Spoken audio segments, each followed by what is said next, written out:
Hey guys, it is Marcus and Terry back with you on this wonderful November morning.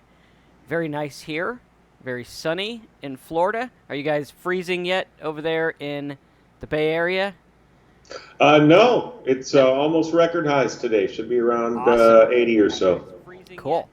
All right, good deal. So today what we're going to do is we're going to do something a little No, bit it's different than almost record usual. What highs we're going to be today. Should doing be is around going 80 or through. so. I think we're getting a little bit of feedback. Yeah, your audio's cutting in and out there, Marcus.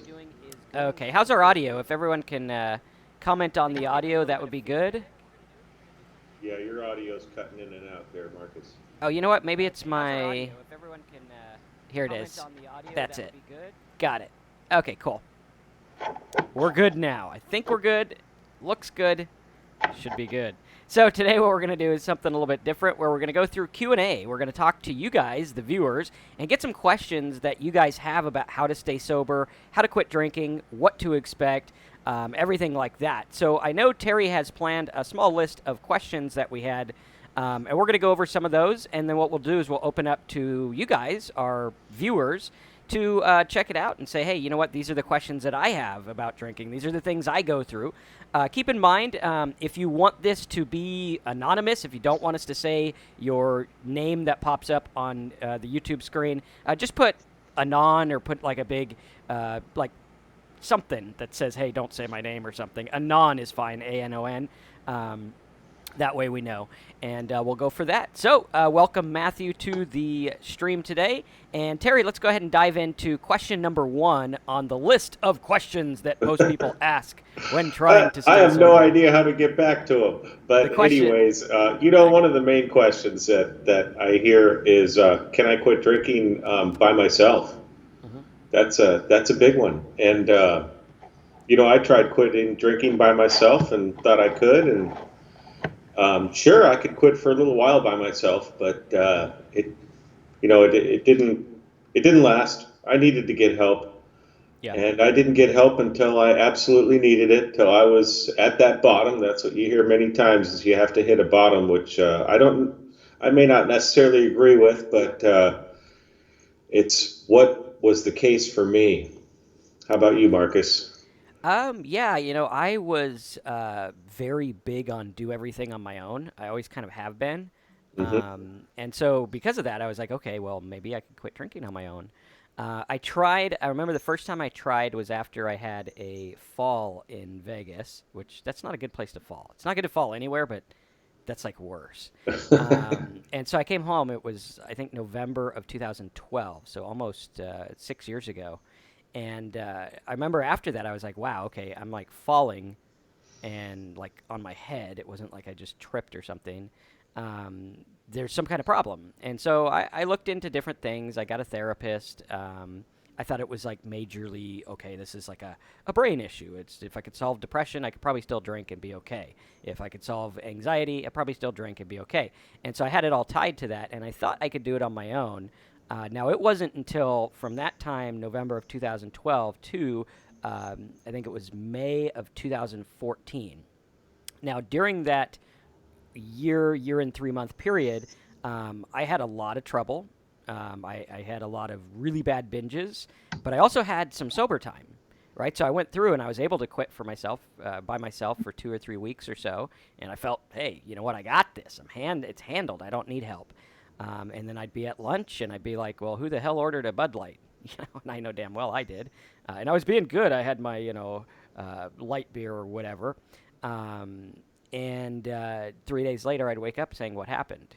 And so it was very difficult for me to stop on my own. I know I needed some kind of outside help because what happens is the brain gets messed up by alcohol. You're thinking with an alcoholic brain, and I think it was Einstein or Edison or one of the smart guys from long ago said that you can't use the same thinking that got you in a problem to get you out of the problem, Right. right? So like you can't use an alcoholic brain to fix an alcoholic brain, right? You can't use a depressed brain to get happy because you're just going to sit there and be like, nothing's happy. This sucks. So sometimes you need outside help. Now I know there's a lot of stigma about outside help, and oh, you went to rehab and whatever. Luckily in our culture now, it's kind of more acceptable. However, a lot of people view it as like a place to dry out and like have a 30-day, Zen session or whatever. I believe that if you're going to get help, get it the right way and go to a place or go to someone who focuses on education, right? And that's what our channel here is about, is giving you the education, giving you the tools so you can make the decisions whether you're going to go get outside help, whether you're going to try to do it on your own. At a bare minimum, like, don't be foolish, is go to the doctor during detox. Like, that's the bare minimum, right? So when you're trying to quit, do that. And then, tell them, be honest with them, tell them what's going on, and see if you need outside help or something like that. But for me, I couldn't do it on my own, just like Terry found he couldn't either. Yeah, very interesting. Back in 2012 for me as well, I thought I'd quit, and I actually went, and I went to the hospital and got some help a little bit. Mm-hmm. I met with the psychiatrist, and she's a psychiatrist that specializes in addiction recovery, and she gave me those detox meds. I don't know what they're called, but she said take these, and gave me the prescription and said, but you better go to AA meetings or whatever. You better find some sort of recovery meeting, and or I'm going to see you again. And and I went to like 2 or 3 meetings, and that's all I did. And just tried to do it on my own. And sure enough, a month or two later, I was drinking again, and she saw me again, and a couple years later. So Yeah. Yeah, it's that's interesting.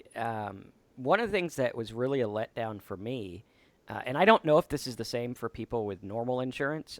I've always worked from home, so we have like pay a bunch of money for private insurance or whatever. And it was very difficult to get into a program. Like, I went and I was like, okay, I'm ready to go. And they're like, okay, we'll call you.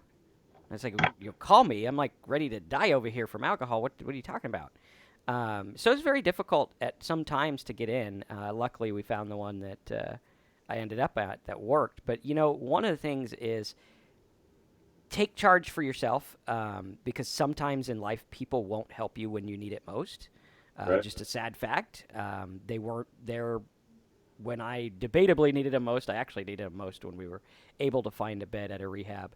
But it took some digging. It took some work. I remember multiple times where I was like, yeah, I'm going to go to rehab. I went into the therapist, and this was the day, and we called the in-laws over to watch the kids, and it was like, well, aren't you going tonight? And it just kind of died off. And then, I went through another 6 months. So find the help, however you get it. And at a bare minimum, see the doctor about detox and do something every single day, whether it's meetings, and be mindful of the meetings you go to. For me, I have a lot of trauma related to churches. I grew up in a very churchy family. I was drug up on stage by some lunatic preacher, scared me half to death when I was a middle schooler. And our family's full of a bunch of people who go to church, but you wouldn't know they go to church, right? Because they don't act like they're supposed to, according to what they say. And so I had a lot of trauma, and I went to a Christian-based recovery group. For me, that was the wrong place to be. It's like, you don't go there. If you are scared of movie theaters, don't go to an AA meeting at a movie theater. You got to look at these certain things and figure out what's going to work. I'm going to take Mary's question real quick. Yeah. She says, how can you go to rehab when you have to work? There are what's known as outpatient rehabs, where you go during the morning or at night or whatever fits your schedule. Those are something you can look into. But do something every day. Now, I find that most of the time, if you have like a normal job, I think, don't quote me on it, but I think it's mandated that they have to support you going to rehab. Now, not support you like, hey, we're going to pay you. I don't know how that works. But I know you can go on some sort of disability. I know you can file for some kind of claim. And I don't know if you can be fired over that or not. Look into it in your area. But luckily, the government stuff's kind of like, hey, you know what? This is a bit of a problem. Let's help these people out.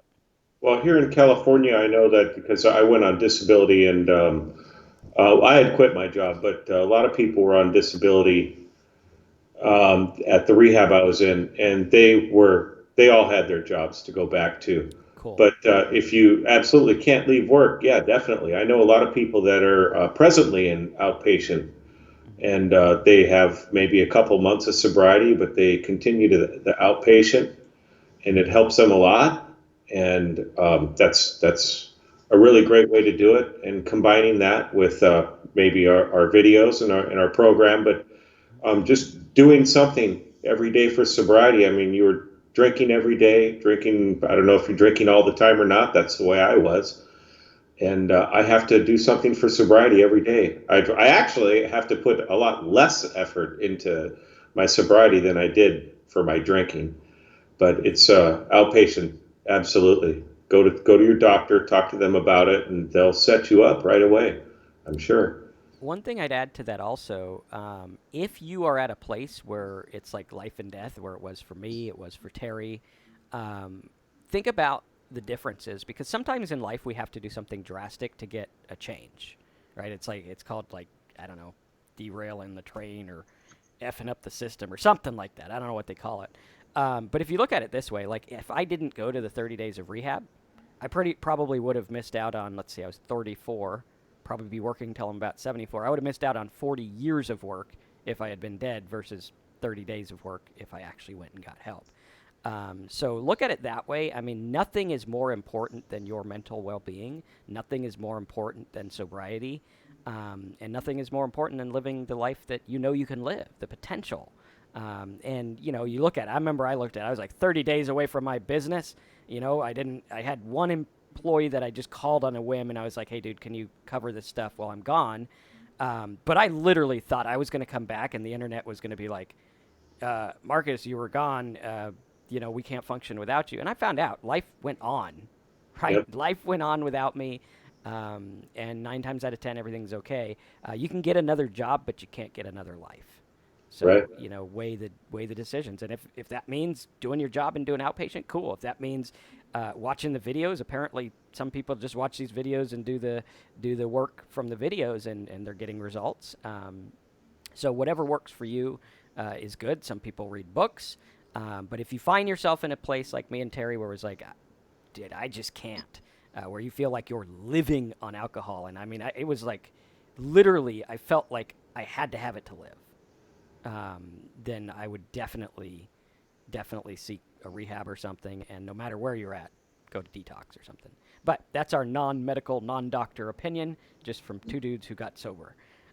So yeah, But you look when you look at that, it's and Marcus had to walk away from his own business that he runs. He's basically in control of everything in his finances. I mean, I can't think of much more of he has kids, a wife, much more of a reason to not be able to go do a rehab or something like that. And me, I didn't have a job or a wife or kids, but I had dogs, and I was like, who's going to take care of my dogs? I made it happen.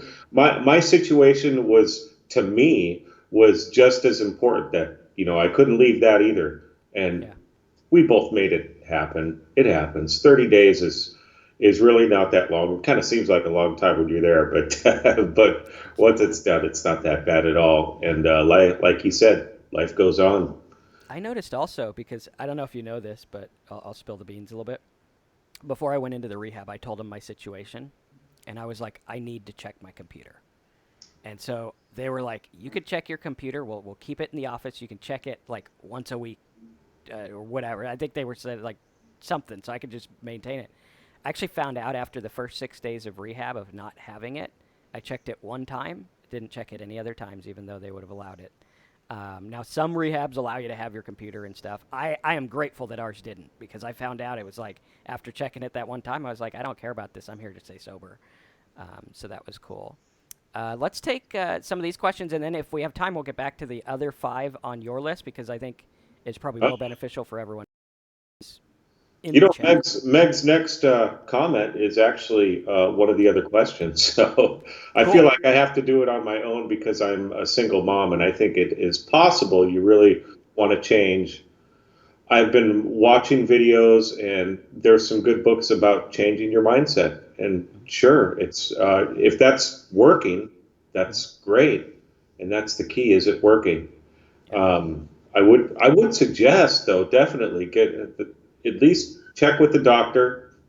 I mean, strongly suggest that you need to, and then maybe they can give you a few more things that you need to do. For me, I had to do as much as I possibly could to get sober and stay sober. It's just I don't know what the minimum amount of work you have to do to stay sober is, so I did a lot, and I still do a lot, and so far I'm sober. I Yeah. see people that aren't doing a lot, and many of them do start drinking again, and they come back later in worse shape. And I think also one of the things I know, like for Meg being a single mom, if you live on your own with your kid, um, kind of like where I was doing my own job and stuff, there's not a lot of accountability. And I know for you, Terry, it's like, you know, the dogs aren't going to yell at you if you drink. Right. They cuddle you, you know. They're like, yay. Yeah. And I think the way that our culture is set up here in America, I don't know where it's at elsewhere. There's a real lack of accountability. There's a lack of like brotherhood, and I think that's kind of what um, is the answer for the people that go to AA is having that. Like, hey, you know, I got a sponsor. There's a guy that I got to call into and be like, hey, did you drink today? Or maybe, hey, I feel like drinking or whatever. So maybe accountability is one of the things that I'd look into. And what we're working on also with our talksober.com, there's a tab at the top that says get started here or get help now. I'm going to work on putting a little accountability thing in there. It'll probably be kind of like slapped together at first. Maybe it'll be like me and Terry checking it every couple of days or something. But we'll put it together that way you guys can get some kind of accountability and can talk to people and get that there because I know what it's like to be there and um, have no accountability. It's like no one knows I got drunk. No one knows I get drunk all the time. My family was shocked when they found out I went in rehab or needed it because they thought I was just like the fun guy who liked to drink, you know, a little bit too much sometimes, but they didn't see what it was like drinking round the clock all the time, drunk all the time. And even when I was drunk around the clock all the time with them, they didn't even notice. So, you know, Yeah. something I used to pride myself on back then, but now I'm like, wow, that's not really a pride thing. That's a bad thing. That's a disease. I did the same thing. Exactly. Yep. Absolutely. Nobody knew that I was an alcoholic or how much I was drinking. Yeah. So Meg, definitely get accountability if it means reaching out to one of us at Talk Sober. Um, I have the live chat on Talk Sober, which I use with my regular business as well. So if you ever see Marcus on there, just let me know you're from Talk Sober. Usually I'll be able to tell because it says. But just say, hey, I'm from Talk Sober, and can you talk to me or something? And we'll talk to you. Sometimes it'll be my assistant, and they'll, you know, at least be there for you and pass it on to me or whatnot. Um, but yeah, definitely look into that. Let's take Katie. Katie says, hi, my question is how do you deal with living with someone who still drinks and had no idea what it's like in early sobriety and treats you like you are just a drama queen? Katie, if you can clarify that question, I'm a little confused about is it you that's newly sober and he drinks? Or are That's what it you sounds like to me. okay? Okay, well, we can answer it that way. Um, so, how do you deal with someone who still drinks? That's a tough one. Um, I would really look at your situation because I'll tell you right now, if I came home and my wife was a drinker, a daily drinker, I don't know if I'd be sober today. Like if that's what I came out to of rehab to, that probably would have been tough. I mean, luckily she was on board with like get everything out of the house in the beginning. No cooking wines. We couldn't have anything because I at one point did have cooking wines, which is that's you know you've hit a low if you're having those. It's like 10% salt or something like that. You But just add it to your coffee. oh no, it did nothing worked. I had to chase it with like I don't know what I chased it with, but Terrible stuff. it was wretched. Like it That's wasn't terrible. alcoholism. It Yeah. is, yeah, and it's like it's bad. It's like that quote from what was it? True Grit, the real True Grit from the old days, not that new terrible one. And he's like, I'd have times when I'd have to drink from a filthy hoof print and was glad to get it. And that's how an alcoholic is. I mean, you would totally drink from a filthy hoof print, you know, in the dirt. Um, so yeah, Katie has a follow up. I lost everything. I have nowhere else to go. Well, work overtime on your sobriety. Overtime. Go into your own little shell in your own mind and protect yourself from what's going on in your house. Otherwise, if that's the case, go to meetings all the time. Like Yep. I'm not. I mean, I go to meetings once in a while. I'm not like AA all the time. I probably go once every 6 months or something. Um, but I know Terry goes daily. Is it daily or Yeah, pretty much. yeah, daily? They have them usually all the time. And if you need to get out of your house, get out of your house. Um, whether that means just getting out while the time happens. Like if you're like, okay, well, he drinks from 10 to, 1 in the morning, go to meetings 10 to 1 in the morning, or go in your room and watch your TV, or watch these shows. I know for me, when I'm in a place where it's difficult, like when I first started going to places with alcohol, first sober, I would bring my phone or an MP3 player, and I would load it up with all the MP3s of stuff that I knew I can go into my own little world and I could listen to this. And sometimes I would just put one earphone in. That way I could be around talking, and I'd hear that in the back, and it was kind of like my centering base. It's like, no, you're not going to go down the bad thoughts. You're going to listen to this. And hopefully that makes sense. And if you do join the Talk Sober, we've converted all of my videos. I think there's like 71, and we're going to convert Terry's as well into MP3s. You could load those. I know mine has like a Samsung music player, and I also use audiobook apps and stuff like that, just so I can have something to listen to all the time. There's tons and tons of recovery talks out there. My favorite set is a new pair of glasses. It's like a 6 audio set. Pretty good. Very, very AA slanted, so if that's not your bag, maybe, check out some of the other stuff we recommend. But Katie, yeah, I know a lot of people that have to deal with their sobriety and living with somebody who still drinks, and that's a tough thing. That can, especially in that early sobriety, it can be one of the toughest things because, like Marcus, I had to get rid of everything in my house, and you probably don't have that option. But what he said is absolutely what you need to do. Find all the meetings. You can find them online or whatever, and go to a lot of meetings, go on walks, go on hikes. Really, it's a matter of getting out of there or finding a place in your house that you can go to and maybe escape a little bit. I know I'm talking stuff that's way easier said than done, Oh but no, totally. if go ahead. Oh no, I'm agreeing Yeah. with you. Yeah, Oh way yeah, easier yeah, said than right. done. Yeah, It's definitely way easier said than done, but if you want to stay sober and you really really want it, it's what you got to do. It's what you have to do, and try that definitely. yeah.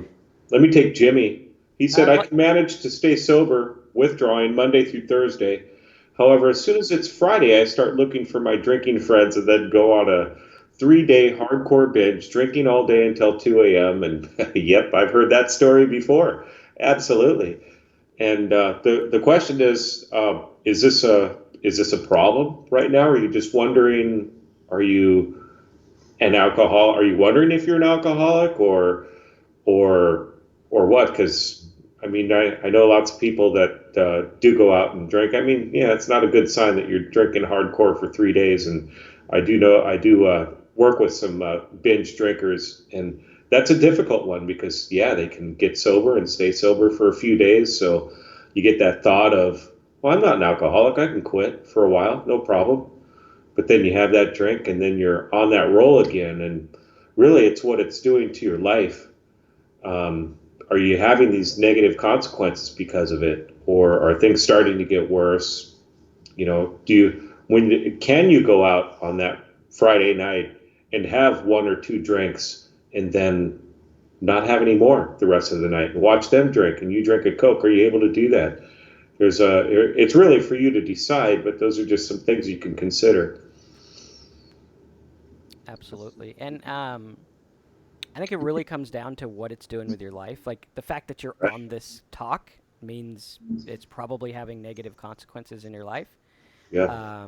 And I really wish someone had come to me back when I had that fall in 2012 or before it, and been like, "Hey, dude, here's what's going on with you. Here's what's going on. This is what's going to happen. Let's circumvent it now." Maybe it could have saved me some pain, and maybe this will save you pain, because I know I would be I had no problem for a while. I would go out and party and with the marketing people and hang out, and then later it just got too much. So definitely look at that, and also look at like 3-day hardcore binge drinking. Does that sound like a good thing? Like, I mean, let's go fuck up our body for 3 days and then recover the rest of the week. And basically, you're drinking every other day. Like if you were to break it up, that's like drinking every other day. So you're spending half of your life almost drinking or drunk or planning on it. It's a bit excessive, you know. So let's take Sachin real quick. Yep. Sachin, he's talking about liver pain. I really can't comment on liver pain. I don't even think I could point to where my liver is. So that's how undoctor I am. But Sachin, my question would be to you, based on the questions I see on our live streams, is: are you sober? Are you sober today?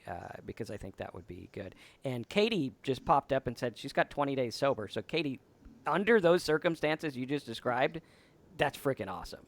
I mean, Yep. that's cool. You're probably stronger than I was my first 20 days if you could do it under those circumstances. Yeah, good job. Yeah. And 0420 Forever is 15 days sober, so that's awesome. Cool.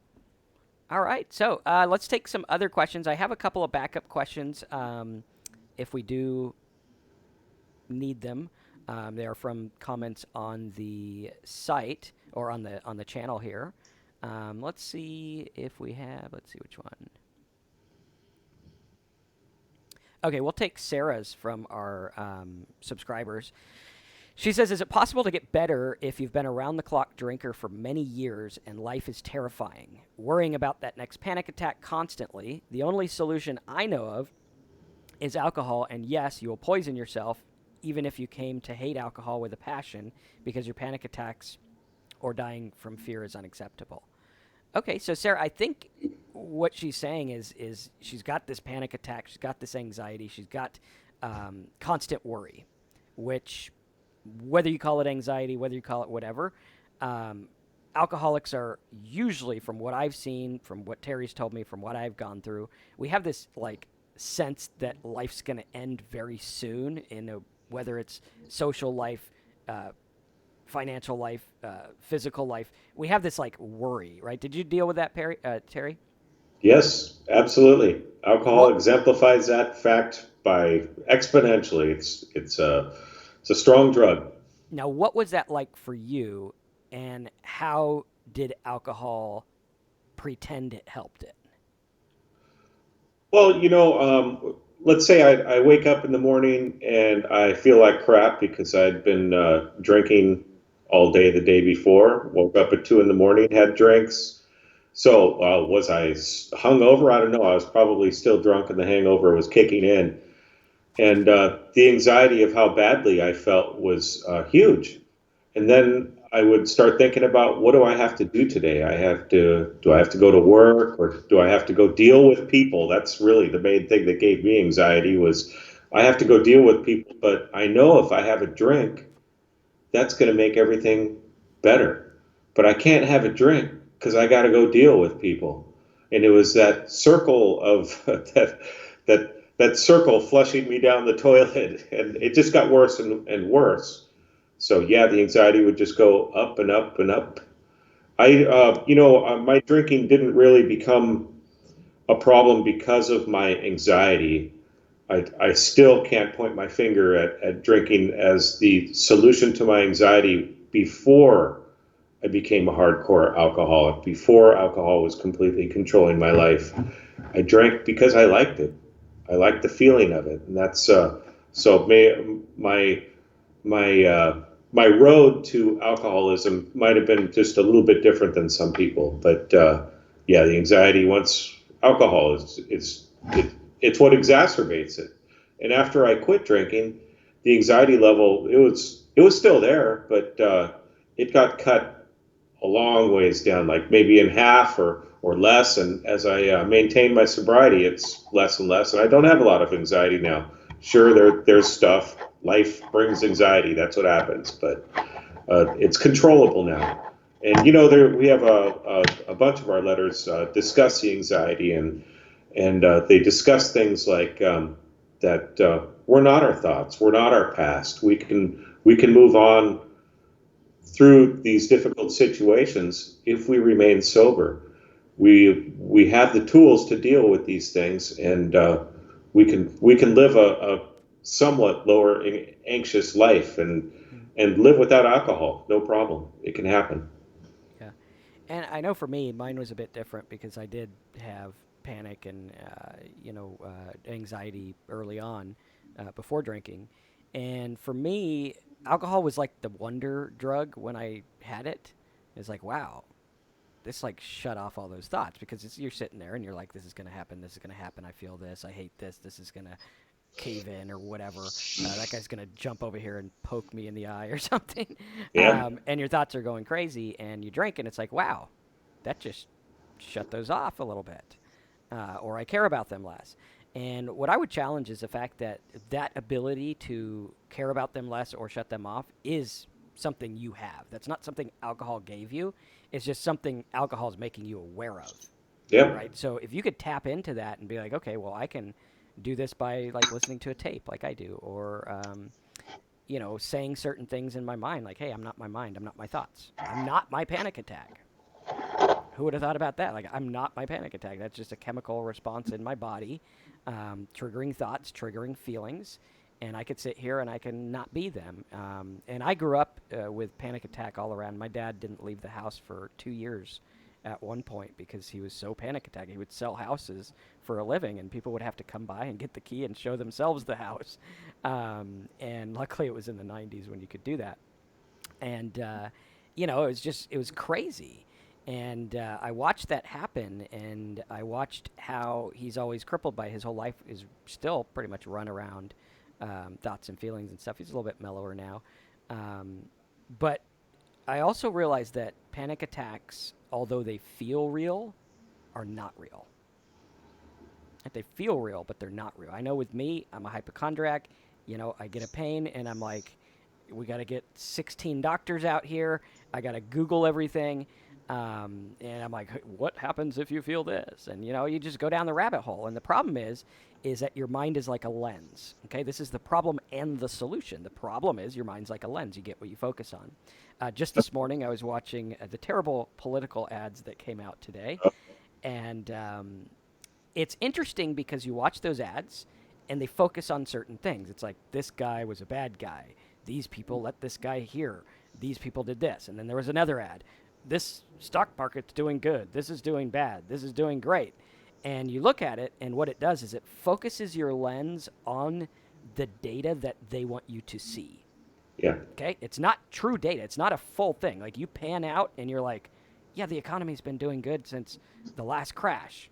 Been going up, right? You take the little snippet, woo, it's going up. It's because of this or whatever. But you have to look at it as a whole. And when you look at your life, don't look at it like political ads, right? Don't look at it like, this is bad, this is bad, this is it. And what I call it is riding the waves, right? You go up, and in life you have these waves, and you're like, things are going great, excellent. Things are going shitty, I lost my job, whatever. And what's happening, instead of looking at the wave, you're looking at this little thing, and you're like, everything's shitty right here. And you're not seeing the wave that's going to come. And that's what panic attacks like. Your lens is focusing on all the bad. Take your lens, broaden out a bit, and be like, hey, I can focus on lots of other stuff. Just this morning, looking at comments on my channel to pick some questions out, right? We got hundreds, thousands of comments of people who are like, we're staying sober. And sometimes I tear up reading them because I'm like, wow, these people are getting results, and it's awesome. And one guy's like, you're a dick. And I focus on the one guy, right? I got stacks of stuff. But my mind's like, man, that guy thinks I'm a dick. And I'm like, but your mind does that. And you got to look at it and be like, hey, you know what? This is how my mind works. I am not my mind. My mind is what my brain does or what my body does or whatever. But I'm not that, right? And to prove it, look what happens in alcohol. Your mind is controlled by a substance.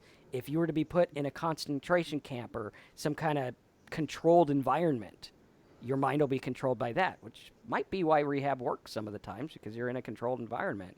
Um, and it also might be why sometimes it doesn't work because the environment, makes people get into the drama or whatever.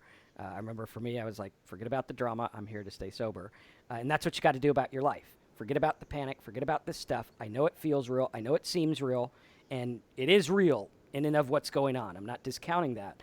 But it's also a lens thing, right? You're looking at it and you're like, the wave's huge or whatever, and it's going to crash on me or whatnot. You're like, well, hey, I'm in a cruise ship. I'm going to be all right. We're good, cruising along. Hopefully, my little rambling made sense to someone out there. But do It you want to take? absolutely does. Cool. Focus on the good.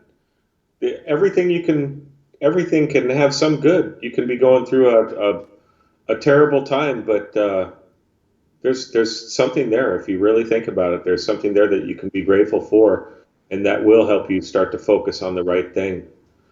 Yep. Um, 420 Forever says, after a day of binging, I always felt like I was in the clouds driving to work, even though I was sober. Something never felt right, like I was going to get in an accident or something. And that's a common feeling after drinking, is the remorse and the feeling of doom.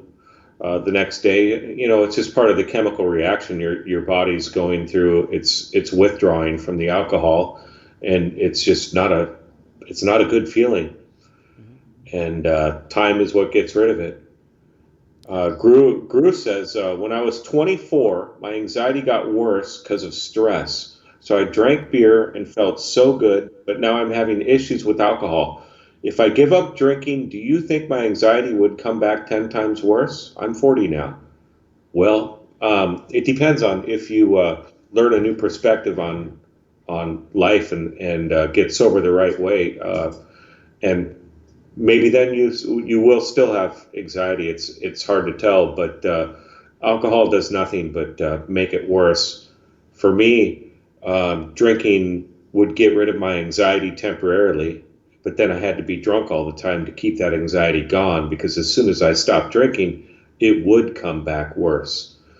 And when I did finally quit for good, I had some anxiety at first because, not knowing what's going to happen, not knowing what the future is going to bring, it always brings anxiety. That's what happened. That's natural for us. But after I realized that I was okay, and my past is my past, and I can move forward with it, and I accepted that, and I started to learn a way of living sober. My anxiety just went down to very, very low. Yeah. So it's really on what you do, your perspective, Gru. It's interesting too because what really happens, and it's a weird term to use, but alcohol becomes our security blanket. Mm. And I still to this day, if I admit it, I kind of use cigars that way, where it's like, hey, I got my cigar, that's cool. I can go outside, I can have that. And it's like, well, you can go outside and you can chill out anyway. It doesn't matter. But we like to have our little security bag. If I have enough alcohol, this is how I'm going to feel. Um, will anxiety come back worse? I don't know. I don't know if there's any like 10 times worse or whatnot. But I would challenge the fact that you're not always drunk, right? So there's been times from 24 to 40, so 26, no, 16 years, where you've probably been sober, and you probably managed just fine. So no, I think you'll be okay. And one thing I would say is my anxiety has never threatened to kill me, but my alcohol has. Yes. So, would you rather live with alcohol or live with anxiety or die with alcohol? And that's not saying everyone will. I mean, plenty of people are raving alcoholics for years and whatever. But it is dangerous. You're playing with fire, so to speak. So, I would rather be. You know what? I'll tell you because I still have anxiety. I'm happier anxious today than drunk yesterday, or Yep. whenever it was 5 years ago. So that's what I'd say. Cool. Let's take Christian says he's one day sober. Awesome. Stay sober all week, and see us next week and tell us you're 8 days sober. That'll be cool. Okay, so Andrew says, what are your thoughts about meditation and the law of attraction? Okay, this will be an interesting one. Interesting that this popped up on my feed today because I've had enough of this endless spiral, decided things need to change. Okay, meditation, good. I like meditation. I think it's a great thing. Terry, do you do much meditation? I don't know if I do it the right way or anything. I just chill and I'm Well, okay. my experience with meditation and trying to I don't do meditation as it's as you might read in a book where I sit down in a calm environment, but I do ride my bike for extended periods of time, and I walk my dogs for extended periods of time, and hike and do things like that. Well, actually, I take back what I said about meditation because I do go outside and have a cup of coffee and sit out on the back patio for a couple minutes, just a couple minutes most mornings, and just try to relax and start the day off with the right attitude. AA tells you to do all sorts of prayers in the morning, and that works for many people. And that I know a lot of people that's how they start and end their day, and they meditate throughout the day.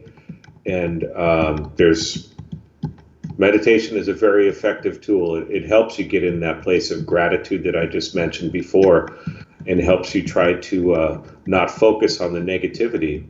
And so, yeah, definitely, meditation's a good thing. Absolutely. Yeah, same with me. I like to meditate. Actually, as sober, I found out for the first time in my almost 40 years of living. I'll be 39 in a couple weeks here. Got some gray hairs somewhere in there. But I'm okay sitting with myself now. I don't have to read. I don't have to listen. I can actually just sit there and be by myself and have thoughts or no thoughts or just chill or whatever. And that's a big thing. That's an important thing in my life. Now, he also brought up the law of attraction. For those that don't know, the law of attraction was promoted. It's been around forever, but it was promoted big time by The Secret Book, which was by Rhonda Byrne and promoted by Joe Vitale. I know this stuff because I'm a marketer, and that crosses a lot of the marketing circles. It's the idea that if you sit and desire something long enough and you visualize it, it will come true. Do I believe that? No, I don't. Because the flip side of that would be that everyone is getting what they desire. And I think that's absolutely not true. I mean, people that are getting terrible things in other countries under oppressive regimes, they didn't attract that into their life. So that's the point where I call BS on that. Can it help in some points? Yes. Is it meant to be a religious dogma like it kind of is? No. Will the law of attraction help you get sober? That'd be a great video title, so thanks for that. No, I don't believe it will. Because what's happening is you're trying to fight something with an idea that if I attract sobriety into my life, well, we don't really attract sobriety into our life. We have to work for it. We have to go do it. We have to actively go against what we desire, which is another thing that the law of attraction says is go for what you desire. Whatever you desire, if you desire it enough, it'll happen. Well, back when I was drinking, I desired a lot of alcohol. And so that was bad. So I had to fight against that, right? And I had to change my desires. And I had to question, why do I desire this in the first place? Why Hmm. do I want what I want? Why do I want to be rich? What's the point? Why do I want to be drunk? Why do I want no anxiety? What is the point? And I had to get to a point of saying, all my thoughts, all my desires, all the stuff that I am hinging my life on, I'm the only person who cares about it. Right. And at that point, it could be the most freeing thing in your life. And you could say, no one cares. I'm free. No one gives a shit. I don't have to put on a facade. I don't have to pretend. I don't have to act. I don't have to stand on a pedestal or whatever it is. I can sit here and say, I am Marcus. I got flaws. And the universe doesn't care about what I want. Yeah. It doesn't. Like if you believe that the universe cares about what you want, I think I said it on the last call, go scream at the stars tonight. And if the Mm. stars dance for you, the universe cares. But it doesn't. It doesn't care about you getting a new car. It doesn't care about this. It actually probably doesn't even care about you getting sober. It doesn't think about you as much as you do. And a lot of problems, and I know for myself, I am bent towards utter and complete narcissism. It's just in my makeup, just the way it works. And I have to admit that to myself and say, you know what? That's a part of me. I think about myself more than other people do. Again, it's the lens. It's the lens. Yeah. Back up the lens and say, you know what? We're all in this together. There's 8 billion people in the world. And I'll bet, Andrew, one of the things that would probably help you is helping others. Right? Get your mind off yourself, help someone else. Say, let's get Absolutely. sober today. Let's get sober together, and go from there. You want to take Christians? I drank due to my fears. How do I get rid of my fears? Um, well, I don't think you're going to be able to ever get rid of your fears. I can't get rid of my fears, but I've learned how to control them, and Marcus has just been talking a lot about that. And our letters discuss to talk about fears and anxiety a lot. Um, Anxiety causes fear, so really, you're talking about a similar method to control them, and just thinking about that. Really, trying to live in today is what I try to do. Live for today. Yeah, I try to plan for tomorrow, and you know what I do as far as sobriety goes on that daily basis is I make sure I have a strong sobriety program going, and I figure out what I'm going to do tomorrow, or when I wake up in the morning. Okay, well, what do I have to do today? Like I'm a caterer, so am I catering in a bar? Is there going to be alcohol there? And I have a game plan. I'm like, okay, I'm catering in a bar, so that's potentially a dangerous situation for me. Rather than get anxious about it, I make a plan as to what I'm going to do. And so when I get to the bar, I know that this particular bar I usually work in, they come and ask me if I want a drink, and I know what I'm going to order. I take it down to that minute of a detail, and I'm going to order a Pellegrino with maybe a splash of grapefruit or whatever, or just a water, or I'm going to bring my own soda or whatever I'm going to do. And I plan my day, my entire day that way. And then, of course, things don't go the way you want them to when you're going through your day. And you may have something where a dangerous alcohol situation may come up, and or something else in my life stresses me out. You know, like my dog got really sick. She passed away last week, and it's something I had to deal with on a daily basis, and because I didn't know what was going to happen day to day. And I have that strong program to fall back on. And I never thought about drinking or anything like that last week, and that's just because I base it on what Marcus said right at the beginning, doing something every day for my sobriety, and that's what I do. So that's kind of what I do to control my fears. We already mentioned that we are not the sum of our thoughts. We don't have to listen to what we're thinking, or it's not so much don't have to listen to it, but we don't have to act on our fears. It's okay. Fears happen. It's part of us being human. And one thing too is like we look at this like I drank due to my fears. How do I get rid of them? And we look at it and we see things in visualizations, and it's like I got these fears. And I picture this guy, and he's like got this box of fears. It's like shit. There's my freaking fears. They're gonna jump out, and they're gonna slap me in the face. Those fears, And we look at it like we have this box of fears, and we're carrying it around. But your fears actually don't exist anywhere, except in your mind. And also, if you were to go through and you say, well, let's take this paper, and let's write out all the fears that I had over the last 6 months or a week or whatever it is, right? And you write them down, and you're like, I'm afraid I'm going to lose my job. I'm afraid I'm going to get in a car wreck. I'm afraid we're going to get sick. I'm afraid of this. I'm afraid of that. Afraid. Look at it, and then go through the list and check off how many actually came true. And maybe give it like a 1 to 5. I'm afraid I'll be scared. Well, okay. A 4. Okay. I'm afraid I'm going to get slapped by someone on the street. Didn't happen. 0. And look at that, and then add it all up, and then show your mind that you spent all this time working on fears that didn't even happen, right? And what that's going to do is it's going to tell your mind, hey, well, that box of fears is fake. It doesn't even exist, and I don't need it. Now, are they going to go away 100% after you do this? No. Will they go away 90%? Probably not. I don't even know. But what it's going to do is it's going to show your mind that there's a different way. And it's going to show your mind that while you're so consumed with things, and I know you said you're 1 day sober, so it's very difficult to look at because when you're drinking, your fears are like that box is like you. You're in the box and you're like walking around and you're like, I am my fears. And it sucks. So you got to look at that and say, well, let's break this down. Let's be sober about it, and let's focus, and also look at the fact that hey, these don't really exist anywhere. I can't go out in the backyard and dig up some fears. If you can, you should probably call the police because something else is wrong with you.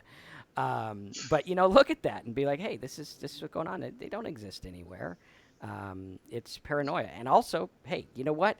If I watch the news, which I try to be good and watch good news channels, not the fear-mongering ones. But no matter what, even when I watch the good ones, or internet news, right, or public radio, still my mind goes to fear-based thinking, which is crazy. And I know there's been studies done of people who watch news, and they're like, I don't even recognize my dad anymore because he's in this hogwash of bullshit that doesn't even exist. Like, if you didn't watch the news for 90 days, the shit's still going to happen. Like, you're not out there saving the world or something. It's just affecting your mind. And the reason I bring this up isn't a political reason. It's a reason to look at the way that our minds work, right? You listen to me and Terry long enough, it's going to start to get in your thoughts.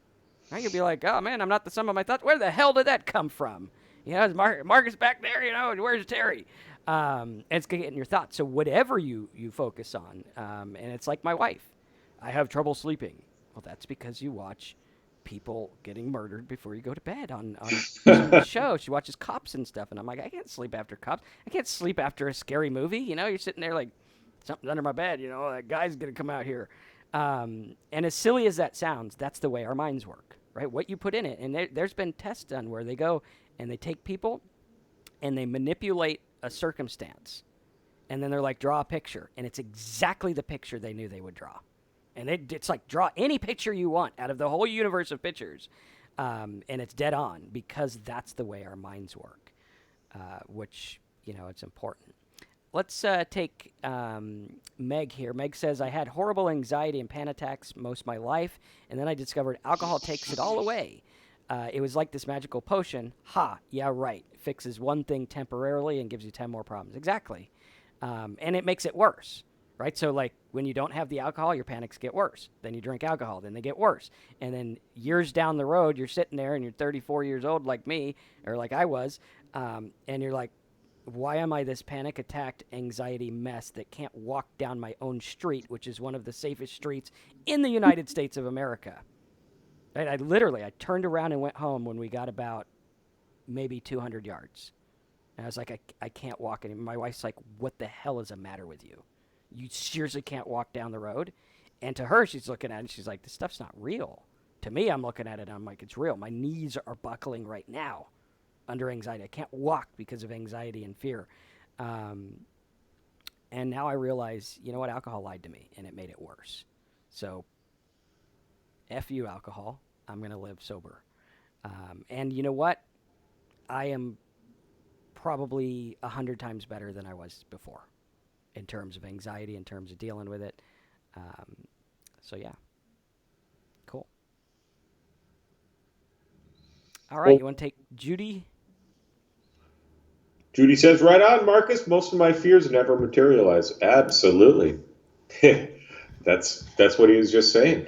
We'll move on to Geo Gimmick, I guess is what it says. I'm just starting to realize I have problems with drinking, but everyone I know drinks, and I'm surrounded by college culture of drinking, etc. I'm having a hard time getting away from it. I won't drink.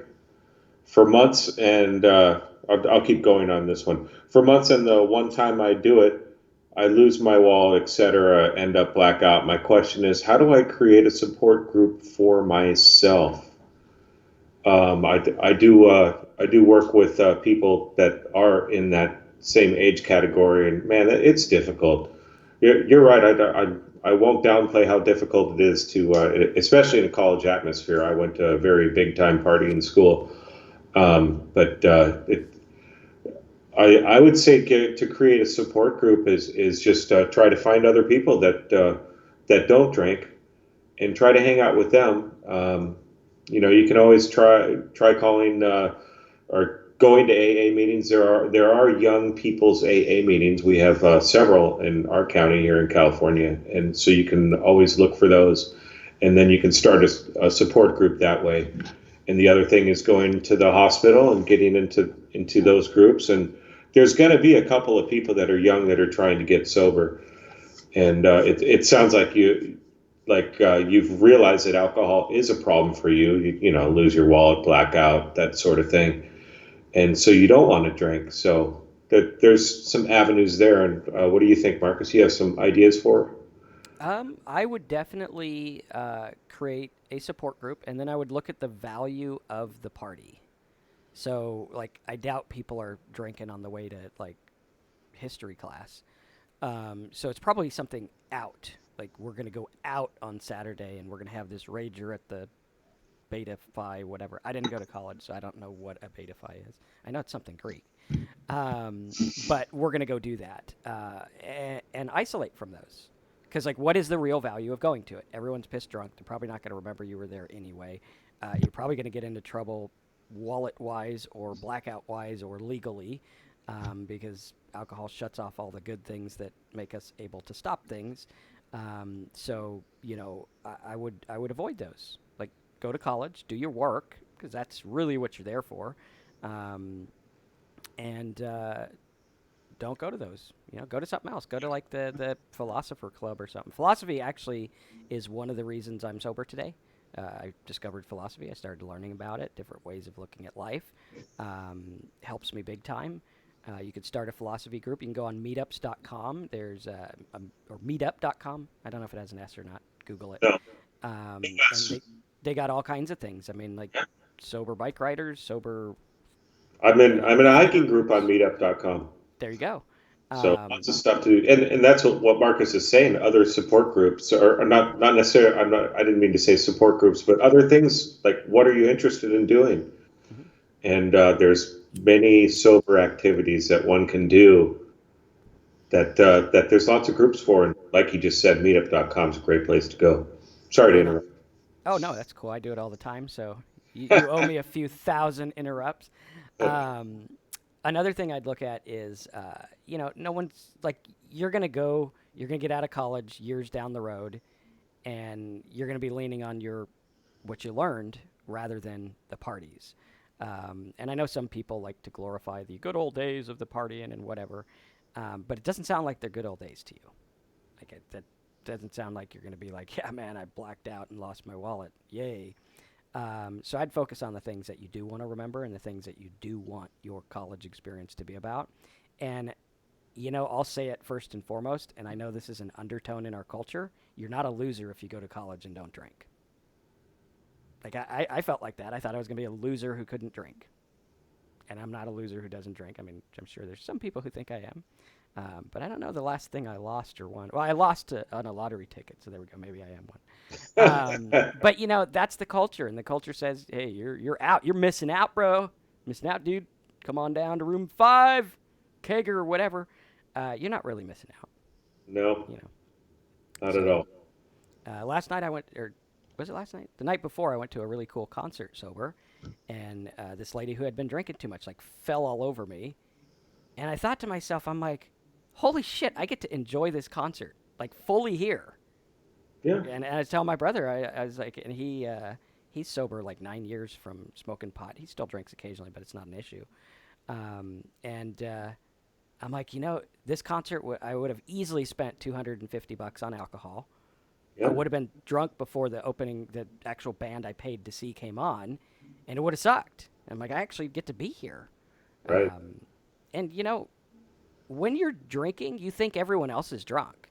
But now that I'm sober, I look at it and I'm like, there's not that many people drunk here. We're all just having a good time, doing stuff. So, you want to take Andrew? He's got some stuff here. Yeah, sure.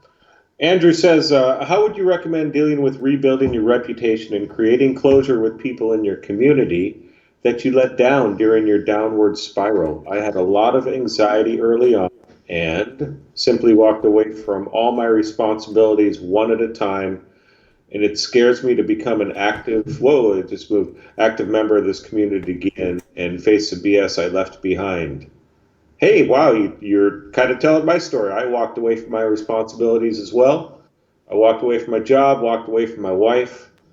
Yeah, that's the way I did it. Was the first thing I did was I got sober, and I did not worry about those things right away because the important thing was, saying sorry to people and going straight up to them and making up to them right after you get sober. It's not going to work.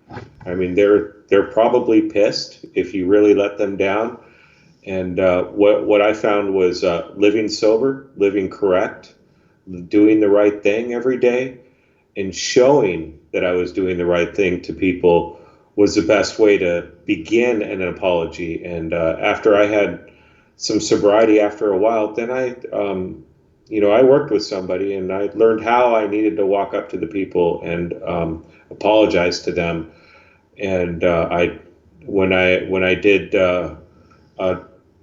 apologize to people for things that I did to them, it was not about me. I kept it about the fact that I'm sorry for what I did to you, and I didn't put any of the responsibility on them, whether they had responsibility or not. I just they can take the responsibility or not, but that definitely made me feel a lot better.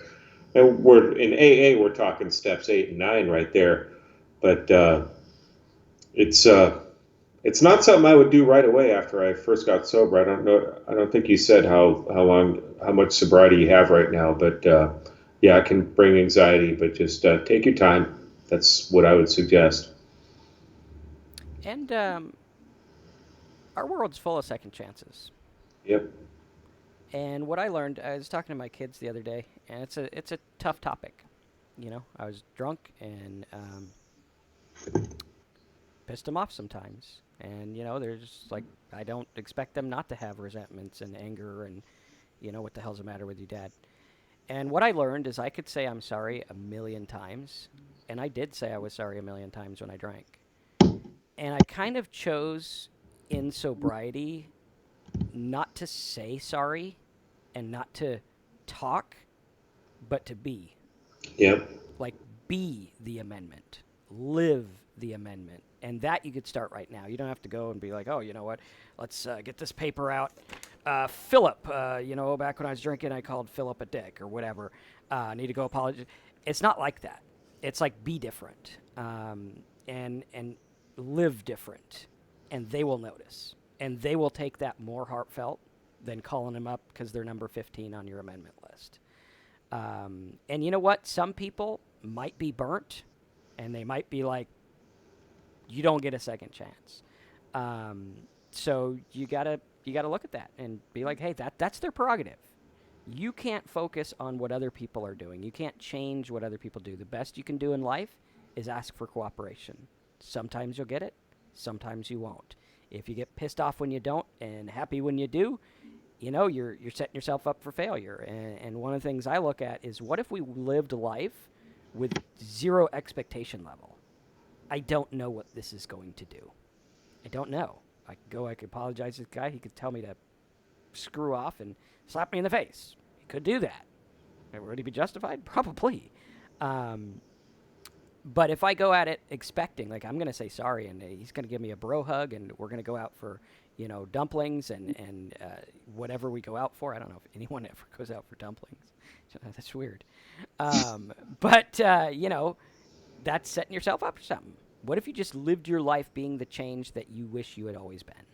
And you start today. And you say, you know what? I'm going to be a better parent. I'm going to be a better friend. I'm going to be better environmentally or socioeconomically or whatever those fancy words are that I have no idea what they mean. We'll have to ask our college guy that stuff because I didn't go to college and learn those things. But yeah, be the change. So Peter says alcohol. Did we do that one yet? No, I don't think so. Alcohol certainly destroyed me. Could have killed me. What bad drama! All of it. Sobriety is so much better than lying to oneself. Marcus, the universe is going to spin on without me. You're so right. And yes, you are. absolutely right. That pretty much speaks for itself. Alcohol destroyed me as well, and the bad drama of all of it was horrible. And getting sober is the best thing that I've ever done in my life. It actually saved my life. Sachin earlier said play PUBG. Is that pub golf? I don't know what that is. Maybe. And then I some. think PUBG is another commenter. I think. I don't Oh, know. gotcha. Yeah, I I don't didn't see the comment. know. Oh, okay. So yeah, and also, that's one of the things you look at because oftentimes in our culture we're taught that we're special, and this goes into sobriety. My brother is not sober today because he's too special for this normal people sobriety stuff. I probably would have gotten sober 2 years earlier if I wasn't too special for the common, sobriety stuff. And what I would say to that is, yes, you're very, very special, just like the other 8 billion people on Earth. Yep. That's you. And just focus on that. Doesn't matter. Okay. You want to take Christian's comment there? Sure, I have to lock myself into my house to stop drinking alcohol. Whenever I go out of my house, I find myself drunk. How can this habit be halted? I tried several times but failed. Yeah, me, I was opposite. I locked myself in my house to get drunk, and alcohol it's not something you can hide from. It if drinking is a problem, you got to get help. And I would suggest, as far as how can this habit be halted, is going to see a doctor and getting some help. It's really that simple and that difficult. Because I certainly didn't want to go to a doctor. Marcus said he was a hypochondriac. I'm the opposite. I go to a doctor if I absolutely positively have to, and that's it. And that's finally alcohol brought me to my knees enough to where that's what I did, and I was able to get on that road to recovery. But if you find that you can't control yourself when you go outside and you're drinking, then that's a good sign where you need to go and get somebody to help you. Go outside and go to a rehab instead of the bar. Yep, So. absolutely. And Cool. Devin says I'm drunk. Help. Kind of the same answer, Devin. I don't know if you have somebody that can get you to a doctor, because obviously if you're drunk, you can't be driving. Hmm. But see if you can get somebody to help you. Yeah. Or Now, the ambulance will come get you too. So if you're bad enough, I think they'll get you even if you're not bad enough. They'll take care of you. Actually, I found that police officers and fire workers, and firemen, and ambulance people are actually very, very helpful. Obviously, don't abuse it and be like, I had a beer. But oftentimes they're helpful if you talk them. You say, hey, this is what's going on. What should I do? Also, reach out to family, friends, and make a plan for what you're going to do when you're not drunk. Because I was the king of I'm going to get sober hangovers. I feel like shit. I'm going to get sober. This is the last time. This is the one. Screw you, alcohol. I hate you. I'm going to read some books and learn. Then, of course, it'd get like to 10 a.m. and I'd have to have my morning drink. And yep, then the next morning, it's on. We're quitting, buddy. Woo, it's over. Then 10 a.m., cycle, cycle, cycle, over, over, over. No progression. Life getting worse. Drinking more. Down the spiral. Shitstorm. Don't go to the shitstorm. Stop it. Really make a plan. And make a plan with a sober mind, right? yep, Make a plan where you're like, I'm not doing this because I feel like shit right now. I'm doing this because my life is being fucked up by alcohol and I don't want it to be anymore. So, yeah. All right. So, I think we have, if there's any last minute, like, man, I need this question answered right now, let us know. I'll be hanging out. I'm going to go to lunch in about 20 minutes or so. But if anyone has any, like, super duper, like, I need to talk to someone, I'll put the live chat on. So I'll be here for like 20 minutes or so. It's 12:11 uh, Eastern time. So at 12:30 Eastern time, I'll probably go to lunch and figure out who called on the phone. And you can go to talksober.com and you can get us there. Just click the live chat. I think, let me see if I can bring it up in the screen here. show them what it looks like. Where'd it go? TalkSober.com. So if you go to TalkSober.com, let's see if we can show you what it looks like here. It's going to look like this. It'll look different on yours because this goes to small version because I have it here, but it'll look like this. To get started with our stuff, you just go to Get Help Now. Once you go to Get Help Now, just fill this form out. It'll come up with the form for the membership. Okay? Really cool. If you want to join the stuff, get the MP3s, join our little community we're putting together there, and support what we're doing because I want to use this to reach millions of alcoholics over the next 10 years or however long it takes to reach millions of alcoholics. And I want to change the narrative on alcohol in our country. That's why I'm doing this. That's why Terry's doing it as well. So you can go here, you can sign up. It's a monthly thing. You can cancel whenever you want. You get all the letters. You get behind-the-scenes videos. We're going to start doing private talks as well where you guys can be more interactive and ask more personal stuff since it's in a personal setting. And you can do that as well. So that's TalkSober.com/sign-up. You can go there. It's the Get Help Now tab. You can put your name and email to get the letters. We send you some of the letters free, and you'll also get notified when we're live. Now, you can also go to, what was I going to show them? The live chat. The live chat is down here. I think you guys see it on the screen. Let me make sure. Down here. No, it's not on the screen. So if we scroll down a little bit. Right here. Where is it? Come on, get in there. It says live chat online, and it doesn't want to be friendly. But it's, okay, let's shrink this down. So it's going to look like this. It says live chat online, and you can just click this, and it'll pop up a little window to talk to us. And you could say, hey, Marcus, what do you think about this or whatever if you need to talk to someone. I have that on during work hours, so if you guys see me, it'll say Marcus, and you can talk to me. Just tell me you're from Talk Sober so that I'm not like trying to talk to you about marketing stuff. Usually I'll know you're from Talk Sober, but just to make sure. All right, so any last minute questions or anything, let us know, and we'll go from there. Darren says, I feel guilty after drinking, but I keep doing it. We all do. We keep doing it because we don't like the feeling of guilt, and we don't know how to deal with it other than drinking. Guilty is really a useless feeling. Like, you can look at life two different ways. One, you can feel guilty about something, and in a way, it makes you feel like doing something. Okay? So we want to look at that and say, well, now I'm guilty, and I feel like I'm doing something because I'm guilty. I feel like somehow I'm paying my debt to whatever I'm guilty about by being guilty, which is like a total circle jerk reaction of getting nothing done. Or we could say, forget about this. I'm actually going to do something different, right? And doing something different. Like, I could sit there, I could apologize to my kids all the time, and I'll feel all warm and fuzzy when I apologize to them. But if I'm not actually being better, being sober, it's a circle jerk. But if I go there and I say, you know what? Screw saying sorry. I am going to be different. I'm going to act different. I'm going to talk different. I'm not going to show up drunk. I'm not going to deal with this stuff. I'm going to make my life different. Then you're actually really dealing with guilt in a healthy way that gets you moving forward. Any last minute thoughts on the old guilt, Terry?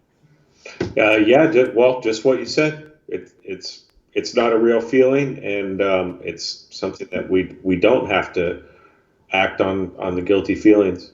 All right, Devin, cool. good luck, man. Yeah. Awesome. And yeah. And like Peter says, Devin, you're not alone. Find some support. Awesome. Right. Do it. And we're not alone. Like, alcoholism affects like an insane amount of people on this planet. So you're not alone. Right. Yeah, I think I got a comment earlier where a guy was like, why does it feel like you're talking just to me? And I'm like, because I've been there. And so have tens of millions of other people. And that's the thing, is about being honest with it and saying, you know what, we got this issue. It's kind of like the business community. Like, if you've ever seen the business community of men, it's all people like, hey, I'm doing good, I'm doing this, I'm doing that. They don't talk about fears and stuff, right? And then when you talk about fears, they're like, wow, I totally feel that way too, dude. So it's like a unspoken thing, but alcohol's the same way. It's unspoken till it's spoken. Speak it. Talk to people. Right. They're out You there. know what? A lot of us take a different road to get to our alcoholism or our recovery. Marcus and I have completely different roads as far as getting there, but you know what? The feelings were the same. We had that same feeling of desperation, of hopelessness, and of insanity, really. Just the things we did in reaction to it may have been a little bit different. But, nowadays our solution is pretty much the same thing. Yeah. So, yeah. Cool. You want to take Richard and then we'll call it? How to deal with heavy eating of sugar foods. Um, I don't have an answer for that. If you're talking about food addiction, that would probably be a different channel, but It would because be. we're about alcohol. But I know when I quit drinking, I ate a lot of sugary foods As did because I. I had to, and I've just been slowly cutting back, and that's I think I'm down about 45 pounds from when I was drinking. But yeah, that's about all I can answer towards that, Richard. Sorry about that. Yeah, for Richard, I would look into eating stuff because I know it's different, and I feel for you guys. Like people in my family have issues, and I'm like, man, I don't know what it would be like if I had to have a little alcohol every day. That'd be pretty There tough you go. because you got to have a little food every day, and sugars in pretty much everything made in the United States of America. So you know, kind of got to worry about that. So he says, when I stop drinking, I want sugar foods. Right. Richard, I would focus on the stop drinking part for now. Yes. I think that's the bigger fish to fry, so to speak. Yep. Don't go frying fish, though. I don't know if that's your thing, but I love fried fish. So focus on the alcohol, and then also focus on like maybe not letting yourself have whatever the heck you want whenever you want it. I like who says because there's a cake in the fridge I got to go eat it. For me, I tried to just kind of pace my sugar. I needed a lot of sugar. I took like 2,000 to 2,500 calories of sugar out of my diet when I quit drinking, Yep. and it would have been nearly impossible to not drink. You can't let yourself get hungry, and sugar is what I craved. Yep.